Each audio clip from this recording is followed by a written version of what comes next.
Hello दोस्तों, नमस्कार, जय श्री राम, वंदे मातरम। भारत हमारा राष्ट्र है और भारत राष्ट्र के अंदर जिस प्रकार से अभी मोदी जी ने विजय प्राप्त की है और सभी चोर लुटेरे जो दल थे उन 32 दलों ने मिलकर के 242 सीटें नहीं ला पाए, मात्र 232 के अंदर सलट गए। वो एक बीजेपी के सामना करने के लिए कह रहे हैं कि हम विपक्ष में खड़े रहेंगे। वेरी गुड दोस्तों, जो सभी मिलकर के एक पार्टी को नहीं हरा पा रहे हैं वो विपक्ष में खड़ा रह रहे हैं, मगर उससे भी बड़ी व्याकुल करने वाली हम सब के लिए एक खबर है, उसकी तरफ मैं आप सबका ध्यान आकर्षित करना चाहता हूँ। बड़े ही व्याकुल मन से मुझे ये कहना पड़ रहा है कि विपक्ष और भारत विरोधी ताकतें सभी मिलकर के हिंदुओं और भारतीय जनता पार्टी को टारगेट कर रही है। इसके मैं आपको एक ताज़ा उदाहरण दूंगा तो आपको पता लगेगा कि ये क्या हो गया और ये कैसे हो रहा है।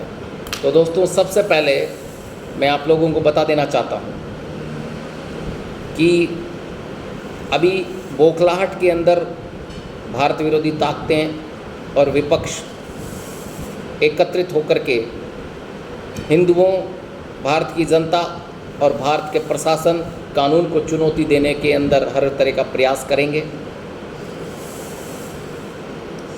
तो अभी कुछ 3-4 ऐसी घटनाएं हुई है जिन्हें आपस में जोड़ने पर ऐसा लगता है कि ये एक बहुत ही सोची समझी चाल के तहत किया जा रहा है। सबसे पहले हिंदुओं भक्तों से भरी हुई एक बस जो वृंदावन दर्शन के पश्चात जा रही थी, उस बस को मेवात में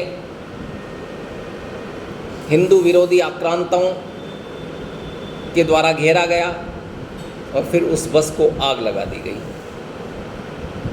सेकंड घटना, हाथरस अलीगढ़ से कश्मीर जा रही भक्तों से भरी हुई बस जो एक खाई में गिर जाती है, लेकिन उससे भी बड़ा एक रोल उसमें ये है कि जो बस थी वो एक मुस्लिम ड्राइवर चला रहा था और वो खुद कूद गया और भक्तों से भरी हुई बस को उसने खाई में जाने दिया।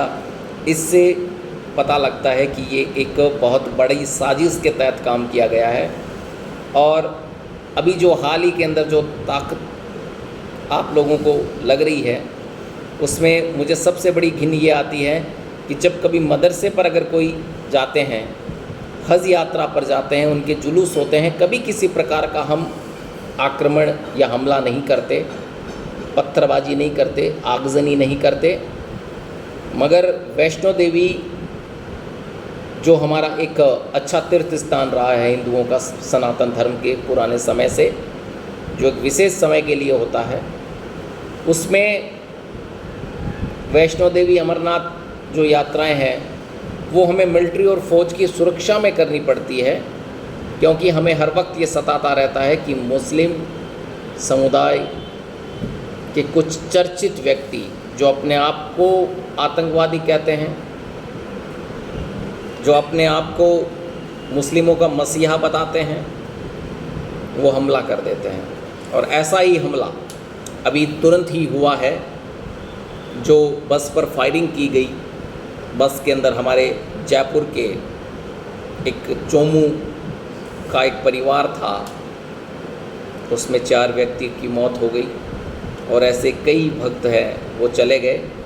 मगर उसमें एक जो ड्राइवर था उसने बड़ी सचेतता से ये बताया कि हमला हो गया है, कृपया सभी झुक जाएं, और उसने सभी गेट वगैरह बंद किए। तो यानी कहने का मतलब है उसने अपने पूरी तरीके से प्रयास किया, मगर वो लास्ट में मृत्यु को प्राप्त हुआ। तो उसको मैं अपनी तरफ से नमन करता हूँ और सभी जो भक्त जिनके 100 वर्ष हो गए उनको भी मैं नमन करता हूँ। तो दोस्तों, कहने का तात्पर्य ये है कि हिंदू विरोधी ताकतें और विपक्ष मिलकर के एक बड़े नरसंहार को अंजाम देने के लिए तैयार बैठा है और वो लगातार प्रयास कर रहा है। जिस प्रकार से मैंने ये आपको तीनों घटनाएं बताई है उनका आपस में ज़रूर कोई ना कोई कनेक्शन है। अभी अजीत डोभाल जी गृह मंत्री और प्रधानमंत्री, इन सभी की एक पीएमओ में एक आपातकालीन बैठक चल रही है। बहुत ही जल्द एक अच्छी खबर आएगी और उसमें आपको ये आतंकवादी रोते बिलखते लाचार बने हुए नजर आएंगे। मगर आप ये याद रखना कि आपके भाइयों को इन्होंने मौत की घाट उतारा है, तो मौत का बदला सिर्फ और सिर्फ मौत होता है। मैं भारत सरकार और सेनाओं से निवेदन करना चाहता हूँ कि इनको इन्हीं की भाषा में जवाब दे करके समझाया जाए। जय श्री राम, वंदे मातरम, जय हिंद।